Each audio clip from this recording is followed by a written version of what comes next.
When people say, well, you don't believe in global warming, I say, no, I believe in global warming. I don't believe that human CO2 is causing that warming. A few years ago, if you would ask me, I would tell you it's CO2. Why? Because just like everyone else in the public, I listened to what the media had to say. Each day, the news reports grow more fantastically apocalyptic. Politicians no longer dare to express any doubt about climate change. There is such intolerance of any dissenting voice. Are some of the worst climate criminals on the planet. This is the most politically incorrect thing possible, is to doubt this climate change orthodoxy. Global warming has gone beyond politics. It is a new kind of morality.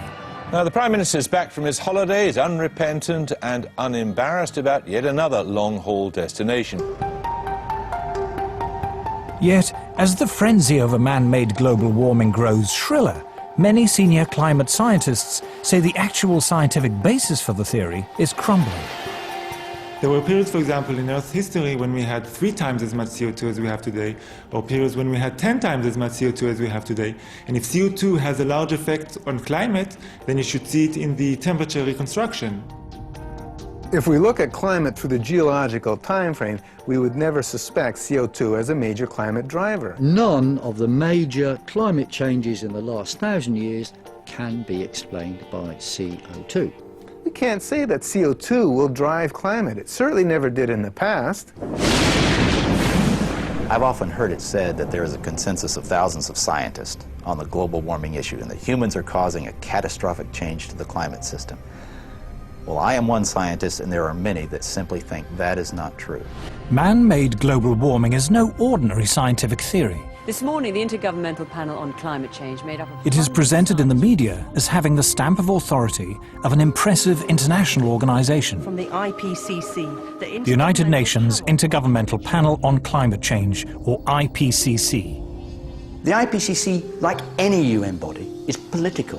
The final conclusion are politically driven. This claim that the IPCC is the world's top 1,500 or 2,500 scientists, you look at the bibliographies of the people and it's simply not true. There are quite a number of non-scientists. And to build the number up to 2,500, they have to start taking reviewers and government people and so on, anyone who ever came close to them.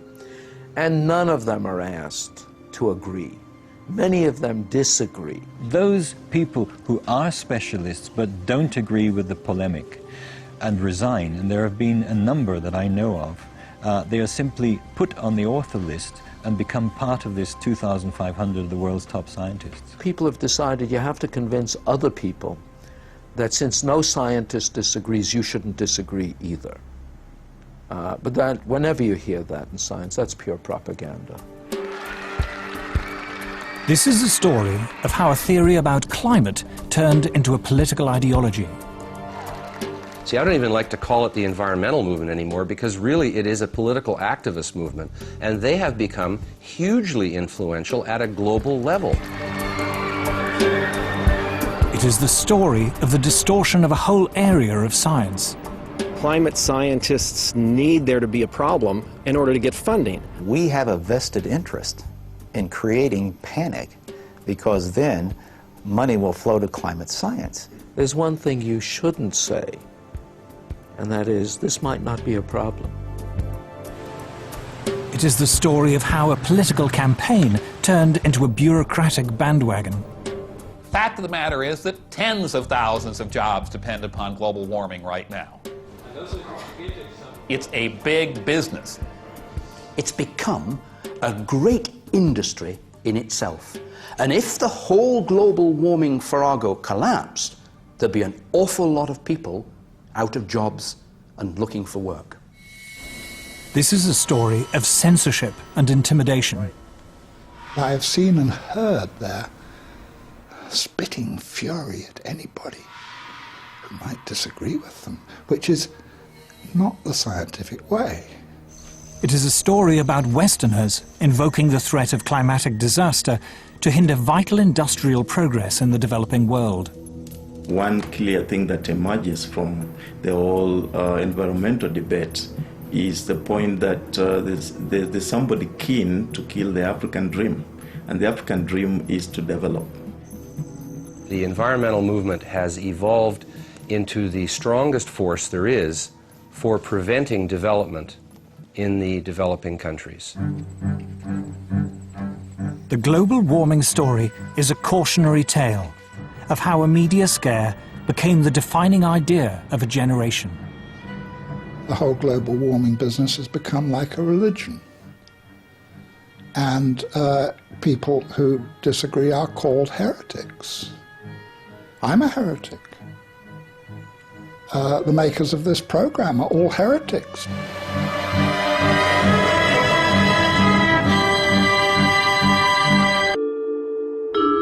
In 2005, a House of Lords inquiry was set up to examine the scientific evidence of man-made global warming. A leading figure in that inquiry was Lord Lawson of Blaby, who, as Chancellor of the Exchequer in the 1980s, was the first politician to commit government money to global warming research. We had a very, very thorough inquiry, took evidence from a whole lot of people expert in this area and produced a report. What surprised me was to discover how weak and uncertain the science was. In fact, there are more and more thoughtful people, some of them a little bit frightened to come out in the open, but who quietly, privately, and some of them publicly, are saying, hang on, wait a minute, this simply doesn't add up. We are told that the Earth's climate is changing. But the Earth's climate is always changing. In Earth's long history, there have been countless periods when it was much warmer and much cooler than it is today, when much of the world was covered by tropical forests or else vast ice sheets. The climate has always changed, and changed without any help from us humans. We can trace the present warming trend back at least 200 years, to the end of a very cold period in Earth's history. This cold spell is known to climatologists as the Little Ice Age. Let it snow, let it snow, let it snow. It doesn't show signs of stopping. In the 14th century, Europe plunged into the Little Ice Age. And where we would look for evidence of this are the old illustrations and prints and pictures of Old Father Thames. Because during the hardest and toughest winters of that Little Ice Age, the Thames would freeze over. And there were wonderful ice fairs held on the Thames, skating and people actually selling things on the ice. If we look back further in time, before the Little Ice Age, we find a balmy golden era when temperatures were higher than they are today, a time known to climatologists as the medieval warm period.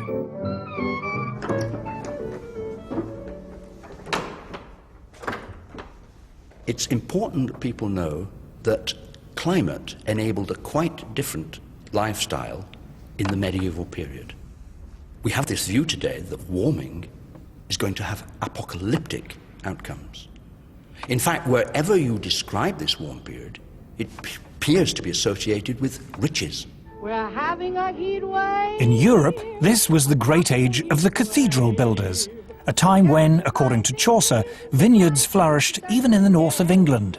All over the city of London, there are little memories of the vineyards that grew in the medieval warm period.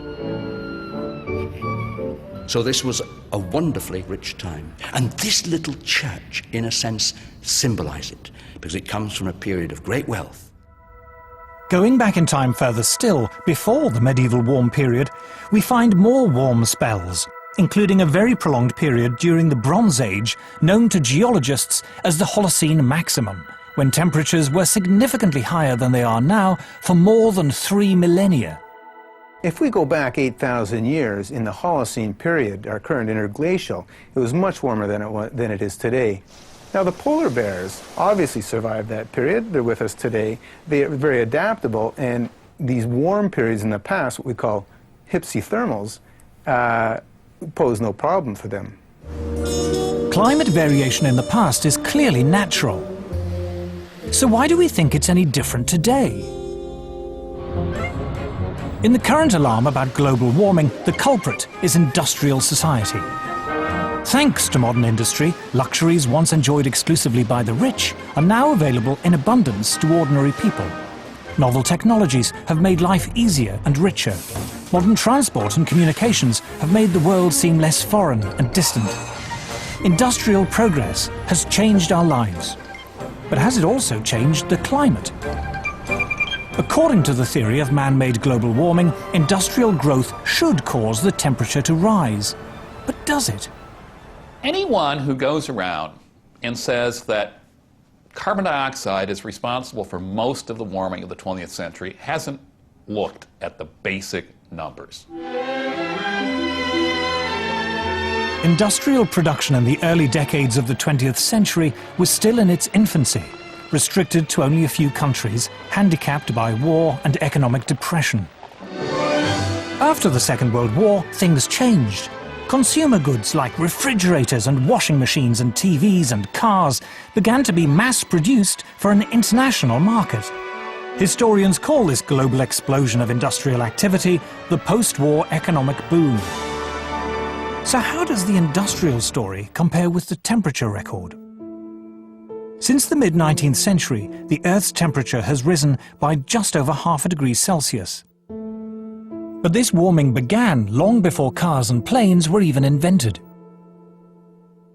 What's more, most of the rise in temperature occurred before 1940, during a period when industrial production was relatively insignificant. After the Second World War, during the post-war economic boom, temperatures, in theory, should have shot up. But they didn't. They fell. Not for 1 or 2 years, but for 4 decades. In fact, paradoxically, it wasn't until the world economic recession in the 1970s that they stopped falling.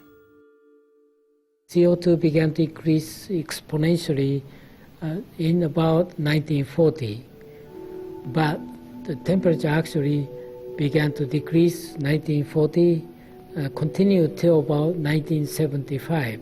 So this is the opposite relation. When the CO2 is increasing rapidly, but yet the temperature is decreasing, then we cannot say that CO2 and the temperature go together. Temperature went up significantly up to 1940 when human production of CO2 was relatively low. And then in the post-war years, when industry and the whole economies of the world really got going, and human production of CO2 just soared, the global temperature was going down. In other words, the facts didn't fit the theory.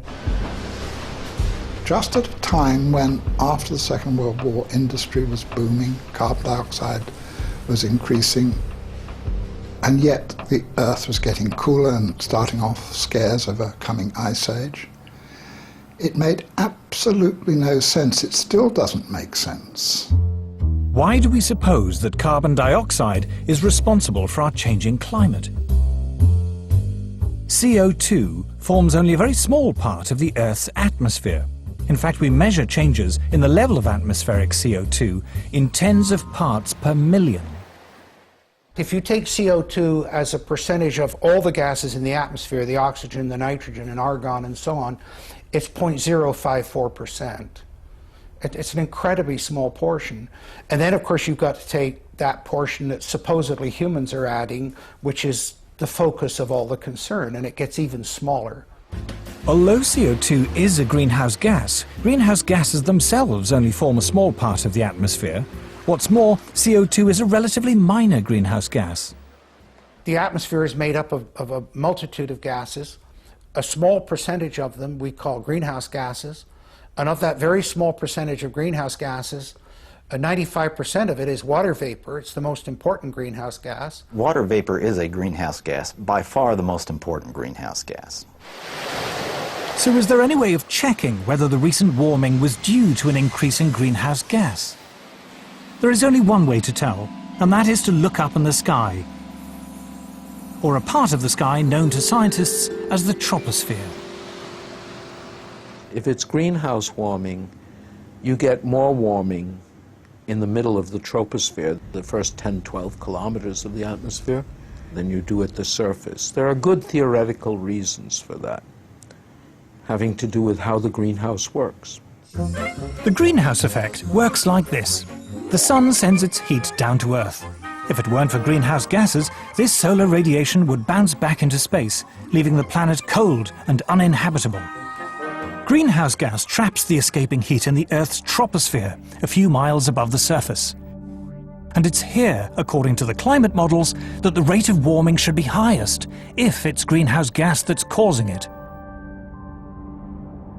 All the models, every one of them, calculates that the warming should be faster as you go up from the surface into the atmosphere.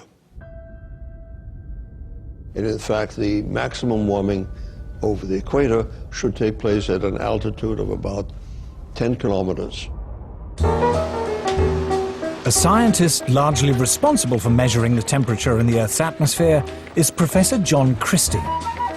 In 1991, he was awarded NASA's Medal for Exceptional Scientific Achievement, and in 1996 received a special award from the American Meteorological Society for fundamentally advancing our ability to monitor climate. He was a lead author on the UN's Intergovernmental Panel on Climate Change, or IPCC. There are two ways to take the temperature in the Earth's atmosphere: satellites and weather balloons. What we found consistently is that in a great part of the planet, that the bulk of the atmosphere is not warming as much as we see at the surface in this region. And that's a real head scratcher for us, because the theory is pretty straightforward. And the theory says that if the surface warms, the upper atmosphere should warm rapidly. The rise in temperature of that part of the atmosphere is not very dramatic at all, and really does not match the theory that climate models are expressing at this point. One of the problems that is plaguing the models is that they predict that as you go up through the atmosphere, except in the polar regions, that the rate of warming increases. And it's quite clear from two data sets, not just satellite data, which everybody talks about, but from weather balloon data, that you don't see that effect. In fact, it looks like the surface temperatures are warming slightly more than the upper air temperatures. That's a big difference. That data gives you a handle on the fact that what you're seeing is warming that probably is not due to greenhouse gases. That is, the observations do not show an increase with altitude. In fact, most observations show a slight decrease in the rate of warming with altitude. So in a sense, you can say that the hypothesis of man-made global warming is falsified by the evidence. So the recent warming of the Earth happened in the wrong place and at the wrong time. Most of the warming took place in the early part of the 20th century and occurred mostly at the Earth's surface, the very opposite of what should have happened according to the theory of man-made global warming. I am Al Gore. I used to be the next president of the United States of America. Former Vice President Al Gore's emotional film, An Inconvenient Truth, is regarded by many as the definitive popular presentation of the theory of man-made global warming. His argument rests on one all-important piece of evidence taken from ice core surveys in which scientists drilled deep into the ice to look back into Earth's climate history hundreds of thousands of years. The first ice core survey took place in Vostok in the Antarctic. What it found, as Al Gore correctly points out, was a clear correlation between carbon dioxide and temperature. We're going back in time now, 650,000 years. Here's what the temperature has been on our Earth. Now, one thing that kind of jumps out at you is, did they ever fit together? Most ridiculous thing I've ever heard. The relationship is actually very complicated, but there is one relationship that is far more powerful than all the others, and it is this. When there is more carbon dioxide, the temperature gets warmer. Al Gore says the relationship between temperature and CO2 is complicated, but he doesn't say what those complications are.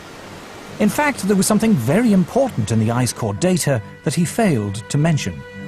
Professor Ian Clark is a leading Arctic paleoclimatologist who looks back into the Earth's temperature record tens of millions of years. When we look at climate on long scales, we're looking for geological material that actually records climate If we're to take an ice sample, for example, we use isotopes to reconstruct temperature, but the atmosphere that's imprisoned in that ice, we liberate, and then we look at the CO2 content. Professor Clark and others have indeed discovered, as Al Gore says, a link between carbon dioxide and temperature. But what Al Gore doesn't say is that the link is the wrong way round. So here we're looking at the ice core record from Vostok, and in the red we see temperature going up from early time to later time at a very key interval when we came out of a glaciation. And we see the temperature going up, and then we see the CO2 coming up. CO2 lags behind that increase. It's got an 800-year lag, so temperature is leading CO2 by 800 years. There have now been several major ice core surveys. Every one of them shows the same thing. The temperature rises or falls, and then, after a few hundred years, carbon dioxide follows. So obviously, carbon dioxide is not the cause of that warming. In fact, we can say that the warming produced the increase in carbon dioxide. CO2 clearly cannot be causing temperature changes. It's a product of temperature. It's following temperature changes. The ice core record goes to the very heart of the problem we have here. They said, if the CO2 increases in the atmosphere as a greenhouse gas, then the temperature will go up. But the ice core record shows exactly the opposite. So the fundamental assumption, the most fundamental assumption of the whole theory of climate change due to humans is shown to be wrong. But how can it be that higher temperatures lead to more CO2 in the atmosphere? To understand this, we must first restate the obvious point that carbon dioxide is a natural gas produced by all living things. Few things annoy me more than to hear people talking about carbon dioxide as being a pollutant. You're made of carbon dioxide. I'm made of carbon dioxide. Carbon dioxide is how living things grow. What's more, humans are not the main source of carbon dioxide. Humans produce a small fraction in the single digits percentage-wise of the CO2 that is produced in the atmosphere. Volcanoes produce more CO2 each year than all the factories and cars and planes and other sources of man-made carbon dioxide put together. More still comes from animals and bacteria, which produce about 150 gigatons of CO2 each year, compared to a mere 6.5 gigatons from humans.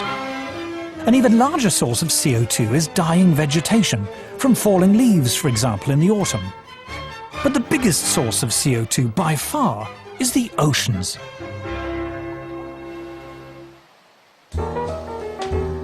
Carl Wunsch is Professor of Oceanography at MIT. He was also visiting Professor in Oceanography at Harvard University and University College London, and a Senior Visiting Fellow in Mathematics and Physics at the University of Cambridge. He is the author of 4 major textbooks on oceanography. The ocean is the major reservoir into which carbon dioxide goes when it comes out of the atmosphere, or from which it is re-emitted to the atmosphere. If you heat the surface of the ocean, it tends to emit carbon dioxide. So similarly, if you cool the ocean surface, the ocean can dissolve more carbon dioxide. So the warmer the oceans, the more carbon dioxide they produce, and the cooler they are, the more they suck in.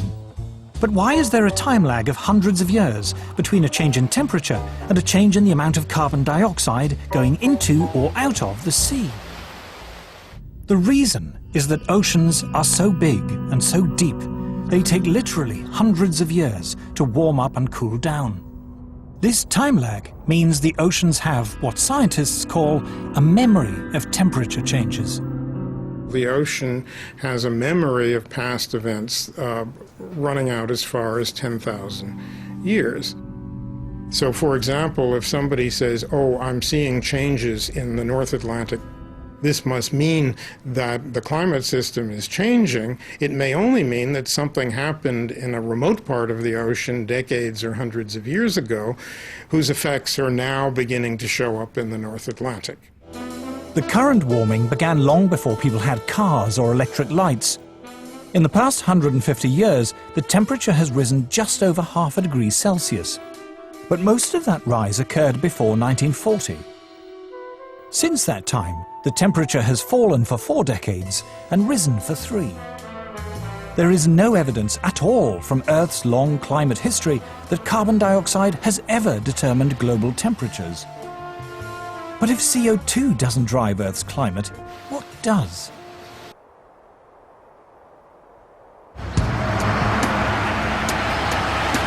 The common belief that carbon dioxide is driving climate change is at odds with much of the available scientific data.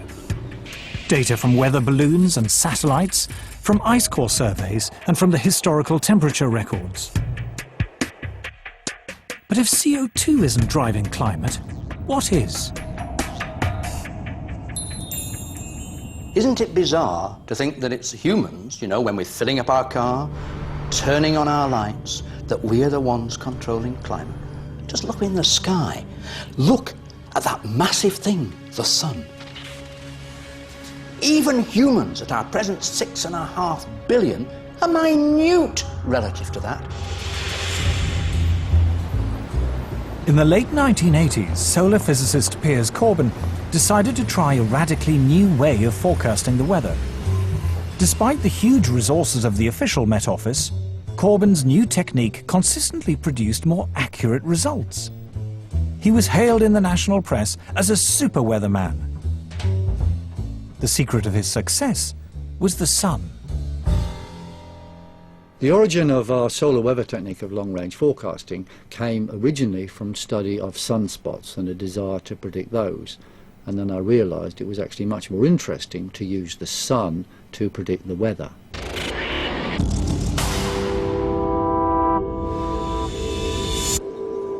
Sunspots, we now know, are intense magnetic fields which appear at times of higher solar activity.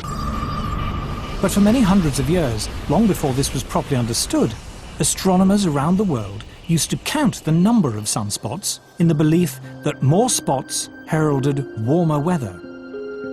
In 1893, the British astronomer Edward Maunder observed that during the Little Ice Age, there were barely any spots visible on the sun, a period of solar inactivity which became known as the Maunder minimum. But how reliable are sunspots as an indicator of the weather? Okay, bye. I decided to test it by gambling on the weather through William Hill against what the Met Office said was a normal expectation. And I won money month after month after month after month. Last winter the Met Office said it could be or would be an exceptionally cold winter. We said, no, that is nonsense, it's going to be very close to normal. And we specifically said when it would be cold, i.e. after Christmas and February. We were right, they were wrong. In 1991, senior scientists at the Danish Meteorological Institute decided to compile a record of sunspots in the 20th century and compare it with the temperature record. What they found was an incredibly close correlation between what the sun was doing and changes in temperature on Earth. Solar activity, they found, rose sharply to 1940, fell back for 4 decades until the 1970s, and then rose again after that. When we saw this correlation between the temperature and solar activity or sunspot cycle lengths, then people said to us, okay, it can be just a coincidence. So how can we prove that it's not just a coincidence? Well, one obvious thing is to have a longer time series or different time series. Then we went back in time. So Professor Friis Christiansen and his colleagues examined 400 years of astronomical records to compare sunspot activity against temperature variation. Once again, they found that variations in solar activity were intimately linked to temperature variation on Earth. It was the sun, it seemed, not carbon dioxide or anything else, that was driving changes in the climate. In a way, it's not surprising. The sun affects us directly, of course, when it sends down its heat. But we now know the sun also affects us indirectly through clouds. Clouds have a powerful cooling effect, but how are they formed? In the early 20th century, scientists discovered that the Earth was constantly being bombarded by subatomic particles. These particles, which they called cosmic rays, originated, it was believed, from exploding supernovae far beyond our solar system. When the particles coming down meet water vapor rising up from the sea, they form water droplets and make clouds. But when the sun is more active and the solar wind is strong, fewer particles get through and fewer clouds are formed. Just how powerful this effect was became clear only recently, when an astrophysicist, Professor Nir Shaviv, decided to compare his own record of cloud-forming cosmic rays with the temperature record created by a geologist, Professor Jan Weitzer, going back 600 million years. What they found was that when cosmic rays went up, the temperature went down. When cosmic rays went down, the temperature went up. Clouds and the Earth's climate were very closely linked. To see how close, you just flip the lines. We just compared the graphs, just put them one upon the other, and it was just amazing. Jan Weitzer looked at me and says, you know, we have very explosive data here. I've never seen such vastly different records coming together so beautifully to show really what was happening over that long period of time. The climate was controlled by the clouds. The clouds were controlled by cosmic rays. And the cosmic rays were controlled by the sun. It all came down to the sun. If you had X-ray eyes, what appears as a nice, friendly yellow ball would appear like a raging tiger.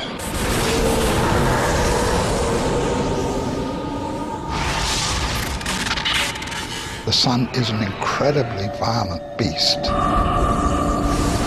and it's throwing out great explosions and puffs of gas, an endless solar wind that's forever rushing past the Earth. We're, in a certain sense, inside the atmosphere of the sun. The intensity of its magnetic field more than doubled during the 20th century. In 2005, astrophysicists from Harvard University published the following graph in the official journal of the American Geophysical Union. The blue line represents temperature change in the Arctic over the past 100 years. And here is the rise in carbon dioxide over the same period. The two are not obviously connected. But now look again at the temperature record, and at this red line, which depicts variations in solar activity over the past century as recorded independently by scientists from NASA and America's National Oceanic and Atmospheric Administration. Solar activity over the last 100 years, over the last several hundred years, correlates very nicely on a decadal basis with sea ice and Arctic temperatures. To the Harvard astrophysicists and many other scientists, the conclusion is inescapable. The sun is driving climate change. CO2 is irrelevant. But why, if this is so, are we bombarded day after day with news items about man-made global warming? Why do so many people in the media and elsewhere regard it as an undisputed fact? To understand the power of global warming theory, we must tell the story of how it came about.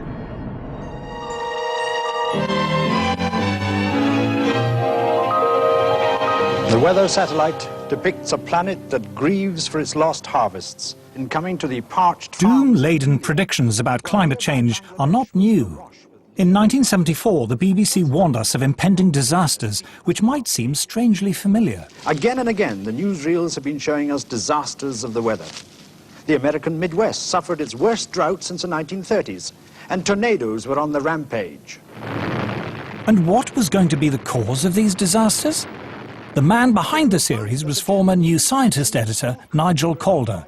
In the Weather Machine, we reported the mainstream opinion of the time, which was global cooling and the threat of a new ice age. Nature's ice dwarfs us, and and outstrips... After 4 decades of falling temperatures, experts warned that a cooler world would have catastrophic consequences. There's the ever-present threat of a big freeze. Will a new ice age claim our lands and bury our northern cities? But amid the doom and gloom, there was one voice of hope. A Swedish scientist called Bert Bolin tentatively suggested that man-made carbon dioxide might help to warm the world, although he wasn't sure. And there is a lot of oil, and there are vast amounts of coal left. We seem to be burning it with an ever-increasing rate. And if we go on doing this, in about 50 years' time, the climate may be a few degrees warmer than today. We just don't know. We were also the first to put Bert Bolin of Sweden on international television talking about the dangers of carbon dioxide. And I remember being bitterly criticized by top experts for indulging him in his fantasy. Climate hunters... At the height of the cooling scare in the 70s, Bert Bolin's eccentric theory of man-made global warming seemed absurd. 2 things happened to change that. First, temperatures started to rise. And second, the miners went on strike.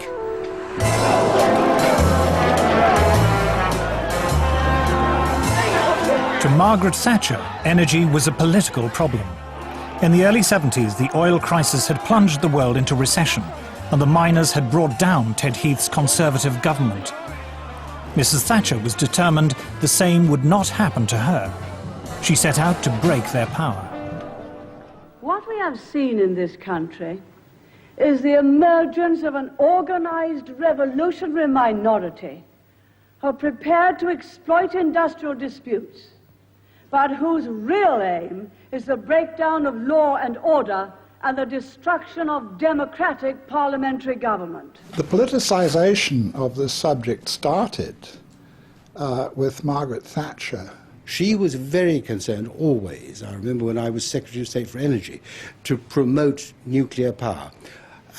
Long before the issue of climate change came up, because she was concerned about energy security, and she didn't trust the Middle East, and she didn't trust the National Union of Mine Workers. So she didn't trust oil, and she didn't trust coal. So therefore she felt we really had to push ahead with nuclear power. And then when the climate change, global warming thing came up, she felt, well, this is great. This is another argument, because it doesn't have any carbon dioxide emissions. This is another argument why you should go for nuclear. And that is what she was really largely saying. It's been misrepresented since then. And so she said to the scientists, she went to the Royal Society and she said, there's money on the table for you to prove this stuff. So, of course, they went away and did that.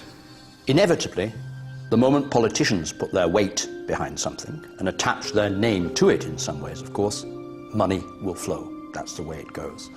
And inevitably, research, development, institutions started to bubble up, if we can put it that way, which were going to be researching climate, but with a particular emphasis on the relationship between carbon dioxide and temperature.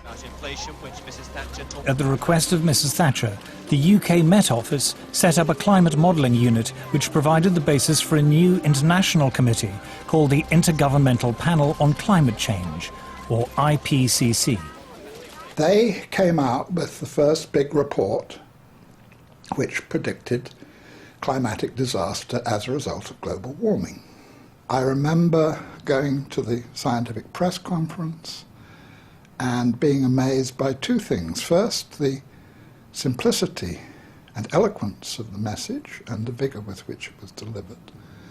And secondly, the total disregard of all climate science up till that time, including, incidentally, the role of the sun, which had been the subject of a major meeting at the Royal Society just a few months earlier.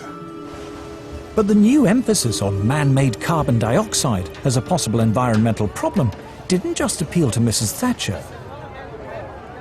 It was certainly something very favourable to the environmental idea, what I call the medieval environmentalism of let's get back to the way things were in medieval times and get rid of all these dreadful cars and machines. They loved it because carbon dioxide was for them an emblem of industrialization. Well, carbon dioxide clearly is an industrial gas, and sort of tied in with economic growth, with transportation in cars, with what we call civilization. And there are forces in the environmental movement that are simply against economic growth. They think that's bad. It could be used to legitimize a whole suite of myths that already existed: anti-car, anti-growth, anti-development, and above all, anti that great Satan, the US. Patrick Moore is considered one of the foremost environmentalists of his generation. He is co-founder of Greenpeace. The shift to climate being a major focal point came about for two very distinct reasons. The first reason was because by the mid-'80s, a majority of people now agreed with all of the reasonable things we in the environmental movement were saying they should do. Now, when a majority of people agree with you, it's pretty hard to remain confrontational with them. And so the only way to remain anti-establishment was to adopt ever more extreme positions. When I left Greenpeace, it was in the midst of them adopting a campaign to ban chlorine worldwide. Like I said, you guys, this is one of the elements in the periodic table, you know. I mean, I'm not sure if that's in our jurisdiction to be banning a whole element. Destroying the wall were soon done. The other reason that environmental extremism emerged was because world communism failed, the wall came down, and a lot of peaceniks and political activists moved into the environmental movement, bringing their neo-Marxism with them, and learned to use green language in a very clever way to cloak agendas that actually have more to do with anti-capitalism and anti-globalization than they do anything with ecology or science. The left have been slightly disoriented by the manifest failure of socialism and indeed even more so of communism as it was tried out. And therefore they still remain as anti-capitalist as they were, but they have to find a new guise for their anti-capitalism. And it was a kind of amazing alliance from Margaret Thatcher on the right through to very left-wing anti-capitalist environmentalists that created this kind of momentum behind a loony idea. By the early 1990s, man-made global warming was no longer a slightly eccentric theory about climate. It was a full-blown political campaign. It was attracting media attention, and as a result, more government funding.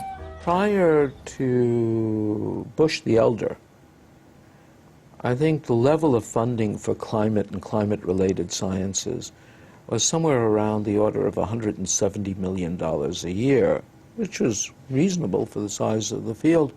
It jumped to $2 billion a year, more than a factor of 10. And yeah, that changed a lot. I mean, that's a lot of jobs. A lot of jobs. It brought a lot of new people into it who otherwise were not interested.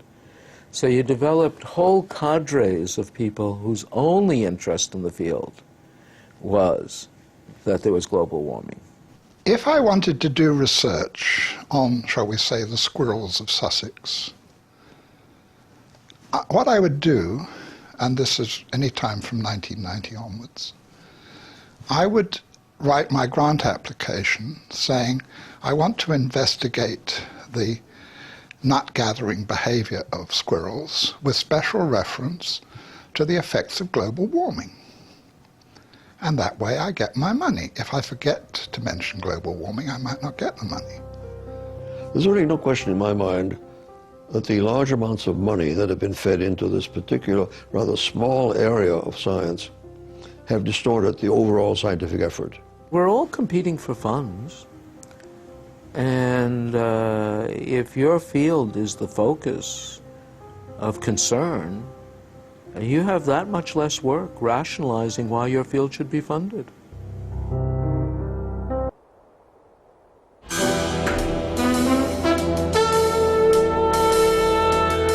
By the 1990s, tens of billions of dollars of government funding in the US, UK and elsewhere were being diverted into research relating to global warming.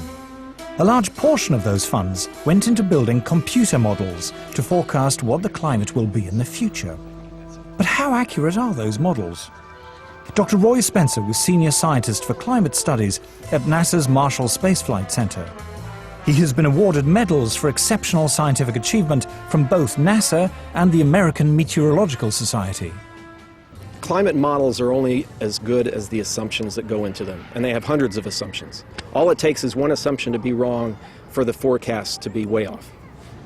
Climate forecasts are not new, but in the past, scientists were more modest about their ability to predict the weather. Any attempt at forecasting changes of climate meets skepticism from the men who model the weather by computer. In making decisions which affect people, a bad prediction as to what the climate of the future will be can be far worse than none at all. I'm afraid that our understanding of the complex weather machine is not yet good enough to make a reliable statement of the future.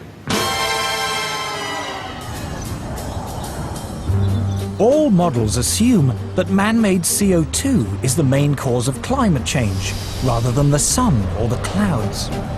The analogy I use is like my car is not running very well, so I'm going to ignore the engine, which is the sun, and I'm going to ignore the transmission, which is the water vapor, and I'm going to look at one nut on the right rear wheel, which is the human-produced CO2. It's that, the science is that bad. If you haven't understood the climate system, if you haven't understood all the components, the cosmic rays, the solar, the CO2, the water vapor, the clouds, and put it all together, if you haven't got all that, then your model isn't worth anything. The range of climate forecasts varies greatly. These variations are produced by subtly altering the assumptions upon which the models are based. The models are so complicated, you can often adjust them in such a way that they do something very exciting. I've worked with modelers, I've done modeling, and with a mathematical model and you tweak parameters, you can model anything. You can make it warmer, you can make it get colder by changing things. Since all the models assume that man-made CO2 causes warming, one obvious way to produce a more impressive forecast is to increase the amount of imagined man-made CO2 going into the atmosphere. We put an increase in carbon dioxide in them that is 1% per year. It's been 0.49% per year for the last 10 years, 0.42 for the 10 years before that, and 0.43 for the 10 years before that.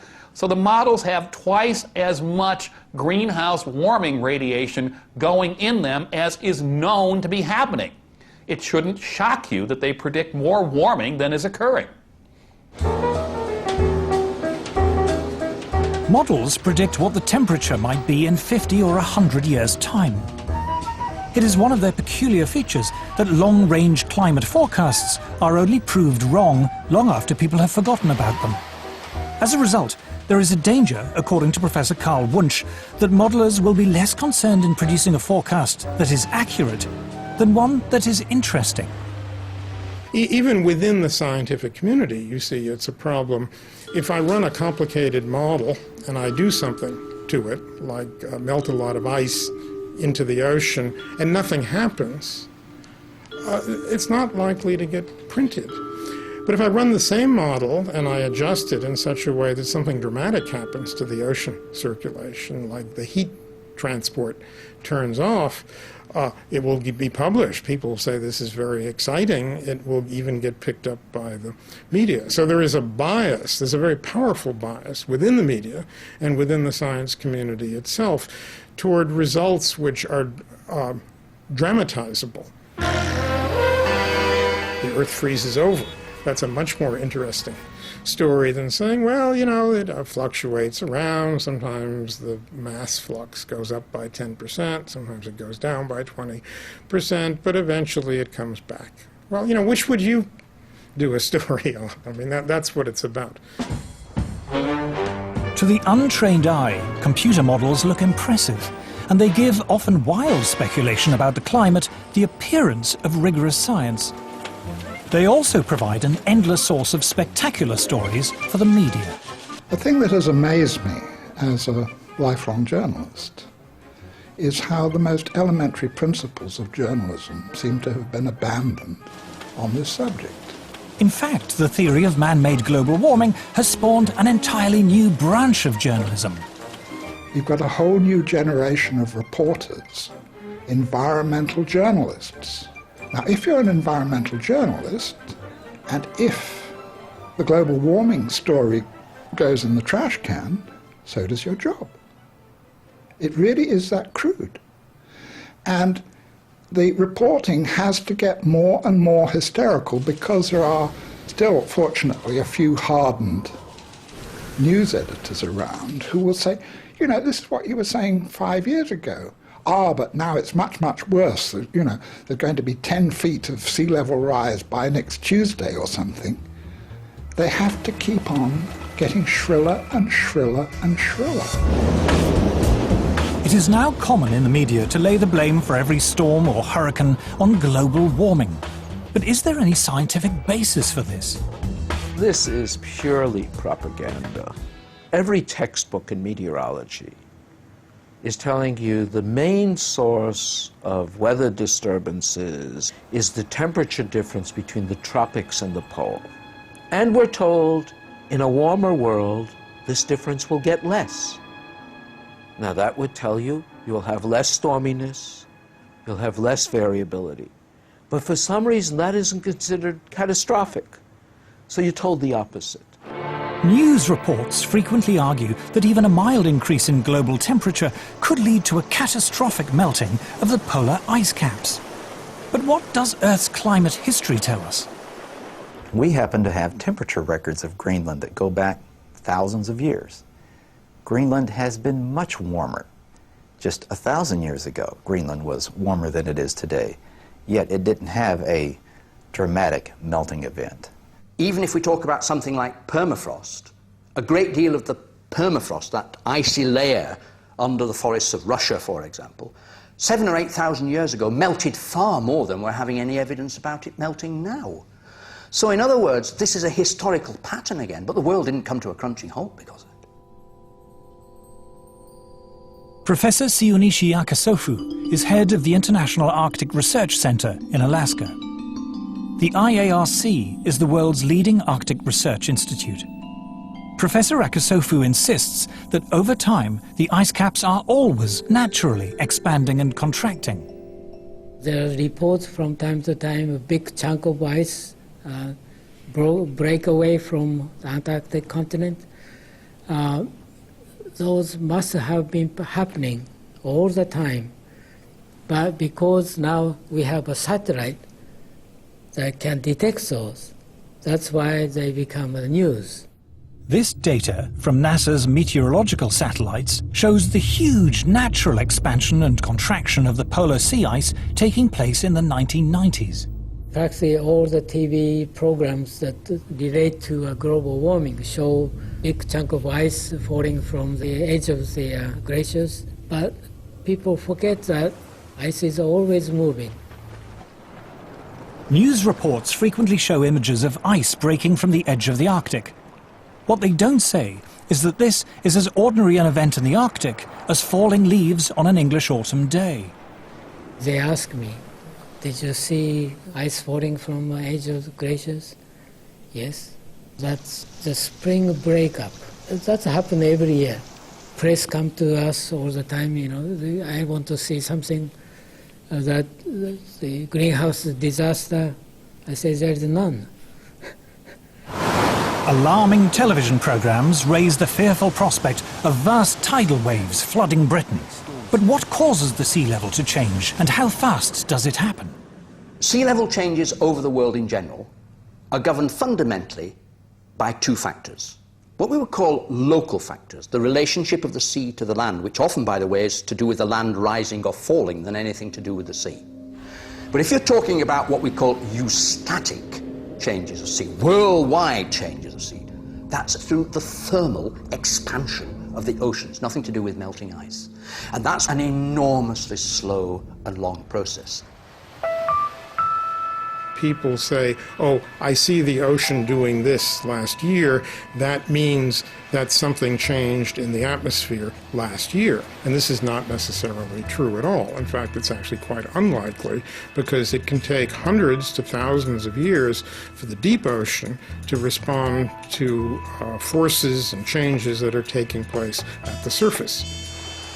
It is also suggested that even a mild rise in temperature will lead to the spread northward of deadly insect-borne tropical diseases like malaria. But is this true?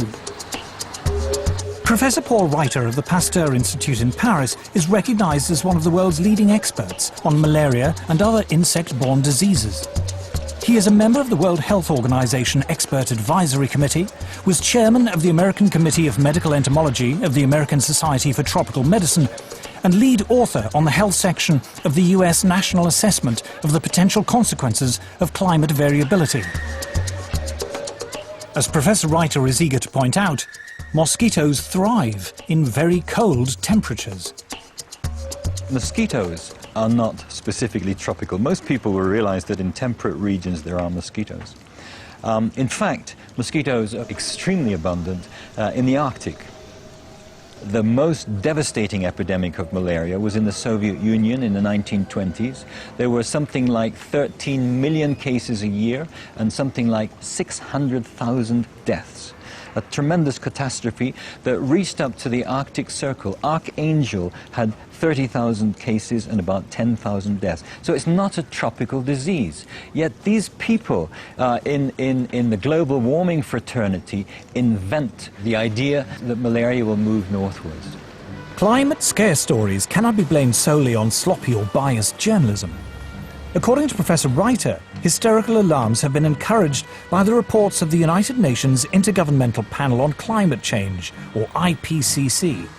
On the spread of malaria, the IPCC warns us that mosquito species that transmit malaria do not usually survive where the mean winter temperature drops below 16 to 18 degrees Celsius. According to Professor Reiter, this is clearly untrue. I was horrified to read the second and the third assessment reports, because there was so much misinformation without any kind of recourse, or virtually without mention of the scientific literature, the truly scientific literature, the literature by specialists in those fields. In a letter to the Wall Street Journal, Professor Frederick Seitz, former president of America's National Academy of Sciences, revealed that IPCC officials had censored the comments of scientists. He said that this report is not the version that was approved by the contributing scientists. At least 15 key sections of the science chapter had been deleted. These included statements like, none of the studies cited has shown clear evidence that we can attribute climate changes to increases in greenhouse gases. No study to date has positively attributed all or part of the observed climate changes to man-made causes. Professor Seitz concluded, I have never witnessed a more disturbing corruption of the peer review process than the events that led to this IPCC report. In its reply, the IPCC did not deny making these deletions, but it said there was no dishonesty or bias in the report, and that uncertainties about the cause of global warming had been included. The changes had been made, it said, in response to comments from governments, individual scientists, and non-governmental organizations. When I resigned from the IPCC, I thought that was the end of it. But when I saw the final draft, my name was still there, so I asked for it to be removed. Well, they told me that I had contributed, so it would remain there. So I said, no, I haven't contributed, because they haven't listened to anything I've said. So in the end, it was quite a battle. But finally, I threatened legal action against them, and they removed my name. And I think this happens a great deal. Those people who are specialists but don't agree with the polemic and resign, and there have been a number that I know of, they are simply put on the author list and become part of this 2,500 of the world's top scientists. Research relating to man-made global warming is now one of the best-funded areas of science. The US government alone spends more than $4 billion a year. According to NASA climatologist Roy Spencer, scientists who speak out against man-made global warming have a lot to lose. It's generally harder to get research proposals funded because of the stands that we've taken publicly. And you'll find very few of us that are willing to take a public stand because it does cut into their research funding. It is a common prejudice that scientists who do not agree with the theory of man-made global warming must be being paid by private industry to tell lies. I get it all the time. You must be in the pay of the multinationals. Sadly, like most of the scientists you'll talk to, I haven't seen a penny from the multinationals. I'm always accused of being paid by the oil and gas companies. I've never received a nickel from the oil and gas companies. I joke about I wish they would pay me, then I could afford their product. Whenever anybody says that I'm in the pay of an oil company, I say my bank manager would wish. There is almost no private sector investment in climatology, and yet to be involved in any research project which involves an industry grant, no matter how small, can spell ruin to a scientist's reputation. Modern technology fueled by greenhouse gases. Patrick Michaels is Professor of Environmental Sciences at the University of Virginia. He was chair of the Committee on Applied Climatology at the American Meteorological Society, president of the American Association of State Climatologists, the author of 3 books on meteorology, and an author and reviewer on the UN's Intergovernmental Panel on Climate Change.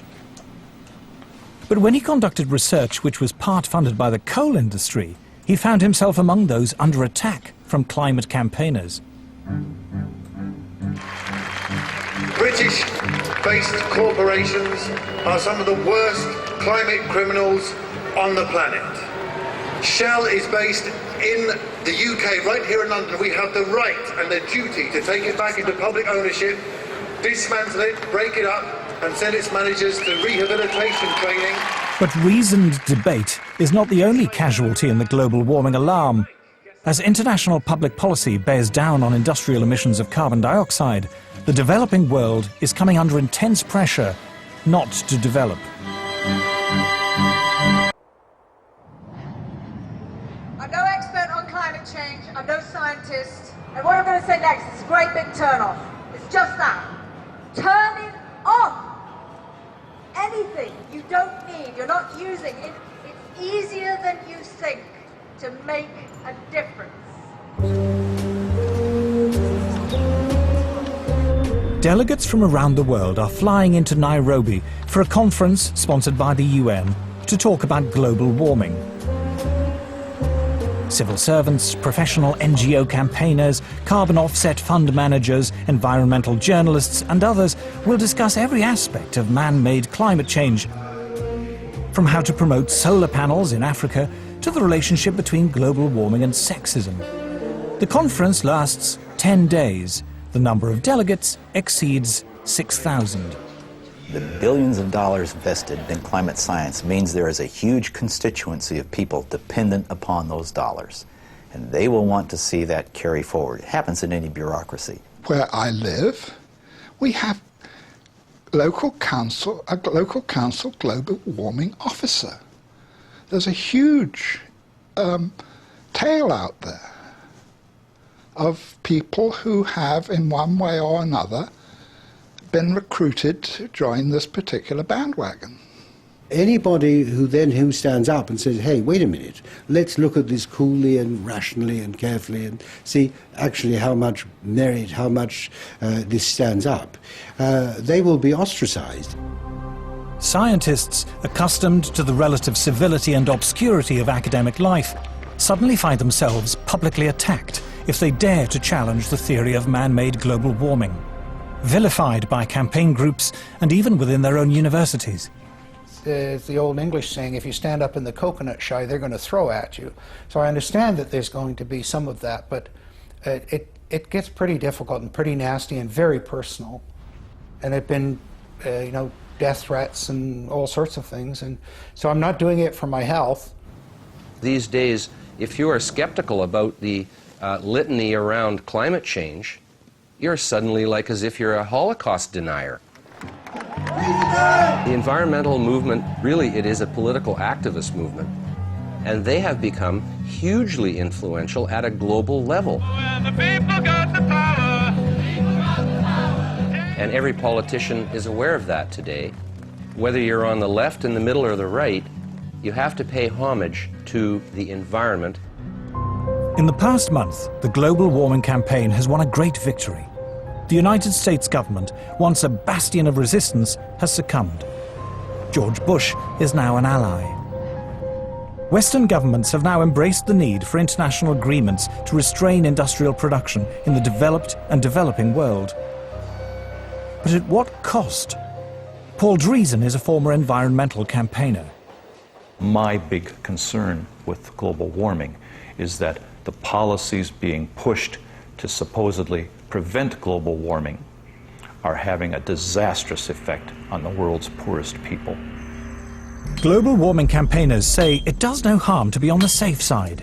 Even if the theory of man-made climate change is wrong, we should impose draconian measures to cut carbon emissions just in case. They call this the precautionary principle. The precautionary principle is a very interesting beast. It's basically used to promote a particular agenda and ideology. It's always used in one direction only. It talks about the risks of using a particular technology, fossil fuels, for example, but never about the risks of not using it. It never talks about the benefits of having that technology. Anne Muagela is about to cook a meal for her children. She is one of the 2 billion people, a third of the world's population, who have no access to electricity. Instead, they must burn wood or dried animal dung in their homes. The indoor smoke this creates is the deadliest form of pollution in the world. According to the World Health Organization, 4 million children under the age of 5 die each year from respiratory diseases caused by indoor smoke, and many millions of women die early from cancer and lung disease for the same reason. If you were to ask a rural person to define development, they'll tell you, yes, I'll know I've moved to the next level when I have electricity. Actually, not having electricity creates such a long chain of problems, because the first thing you will miss is the light. So you get that they have to go to sleep earlier because there's no light. There's no reason to stay awake. I mean, you can't talk to each other in darkness. No refrigeration or modern packaging means that food cannot be kept. A fire in the hut is too smoky and consumes too much wood to be used as heating. There is no hot water. We in the West cannot begin to imagine how hard life is without electricity. The life expectancy of people who live like this is terrifyingly short, their existence impoverished in every way. A few miles away, the UN is hosting its conference on global warming in its plush gated headquarters. The gift shop is selling souvenirs of peasant tribal life, while delegates discuss how to promote what are described as sustainable forms of electrical generation. Africa has coal, and Africa has oil, but environmental groups are campaigning against the use of these cheap sources of energy. Instead, they say Africa and the rest of the developing world should use solar and wind power. A short drive out of Nairobi, we find our first solar panel. A Kenyan public health official has brought us to a clinic which serves several villages. The only electrical implements in the clinic are the electric lights and a refrigerator in which to keep vaccines, medicine and blood samples. Electricity is provided by 2 solar panels. So what can it do successfully? Lighting. Lighting only? Yes. What happens when you put lighting plus the refrigerator and others? What happens? It sounds an alarm. It sounds an alarm? Yeah. Then can we maybe see that?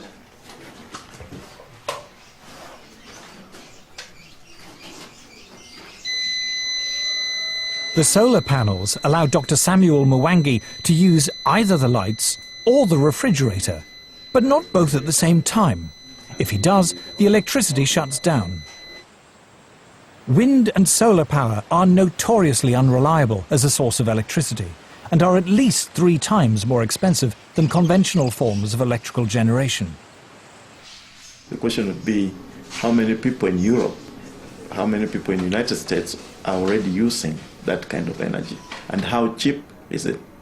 You see, if it's expensive for the Europeans, if it's expensive for the Americans, and we are talking about poor Africans, it doesn't make sense. The rich countries can afford to engage in some luxurious experimentation with other forms of energy. But for us, we are still at the stage of survival. To former environmentalist Paul Driesen, the idea that the world's poorest people should be restricted to using the world's most expensive and inefficient forms of electrical generation is the most morally repugnant aspect of the global warming campaign. Let me make one thing perfectly clear. If we're telling the third world that they can only have wind and solar power, what we are really telling them is you cannot have electricity. The challenge we have when we meet Western environmentalists who say we must engage in use of solar panels and wind energy is how we can have Africa industrialized.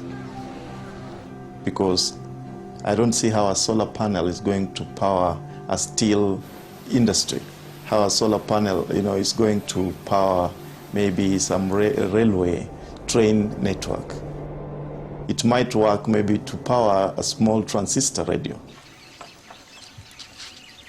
I think one of the most pernicious aspects of the modern environmental movement is this romanticization of peasant life. And the idea that industrial societies are the destroyers of the world. One clear thing that emerges from the whole environmental debate is the point that there's somebody keen to kill the African dream, and the African dream is to develop. The environmental movement has evolved into the strongest force there is for preventing development in the developing countries. We are being told, don't touch your resource, don't touch your oil, don't touch your coal. That is suicide. I think it's legitimate for me to call them anti-human. Like, okay, you don't have to think humans are better than whales or better than owls or whatever if you don't want to, right? But surely it is not a good idea to think of humans as sort of being scum, that it's okay to have hundreds of millions of them go blind or die or whatever. I just can't relate to that. The theory of man-made global warming is now so firmly entrenched, the voices of opposition so effectively silenced, it seems invincible, untroubled by any contrary evidence, no matter how strong. The global warming alarm is now beyond reason. There will still be people who believe that this is the end of the world, particularly when you have, for example, the chief scientist of the UK telling people that by the end of the century, the only habitable place on the Earth will be the Antarctic. And humanity may survive thanks to some breeding couples who move to the Antarctic. I mean, this is hilarious. It would be hilarious, actually, if it weren't so sad.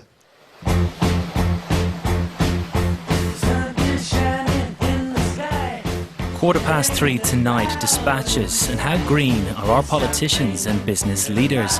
Next Monday night at 8, dispatches again, this time focusing on Prince Charles, independent monarch or meddling prince. Next tonight, Mammoth Movie, the beautiful tale of a fateful love affair, the English Patient.